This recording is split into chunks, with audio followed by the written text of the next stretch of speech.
We are 2/3 of Amazon Radio.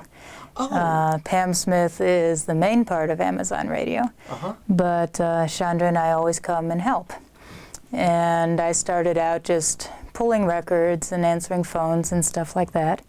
And after a while, I started doing some readings on the show. So usually I do a 10 or 15-minute reading. And Chandra just goes around and makes friends and cleans the carpet, picks up the crumbs, things like that. I brought my puppy, my new puppy, to the radio station, who of course was named Coltrane. And it's a little husky puppy, she's about this big. And of course, I'm doing radio, but you know, it's a puppy and she needs to run around. So I take her out to the hallway to let her run. If you've ever been to PKN, you walk out the programmer door and there's a hallway there and it goes down to the end and back and forward, right? So Coltrane's out there zipping back and forth like crazy, barking and running and just being a husky. And Harry comes out and squeals, "It's a puppy!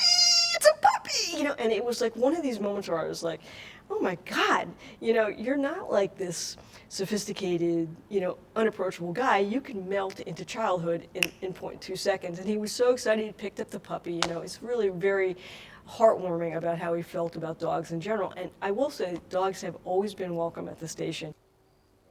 I remember the Dogs of WPKN very, very potently. Lisa Sahalka, she's a great friend and a jazz programmer.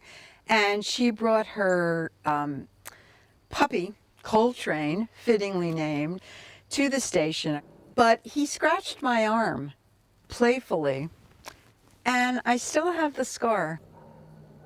Didn't draw blood, but it remains a scar to this day. And whenever I look down, I think about Lisa Sahalka and her dog, Coltrane. Mickey, she had a very intimidating looking pit bull mix named Easy that came with her to the station, terrified everybody just by the way he looked. Gentlest dog you've ever known. Easy would come into the studio where I was engineering my show and curl up at my feet. This giant, intimidating pit bull. Another person who brought dogs was Ruth Eddy. And she was, you know, holistic, into massage, new age, did a show with somebody who channeled a spirit. And she came in with an assortment of different dogs. I remember one meeting, Ruth was there with her dog, and her dog kept farting. Oh.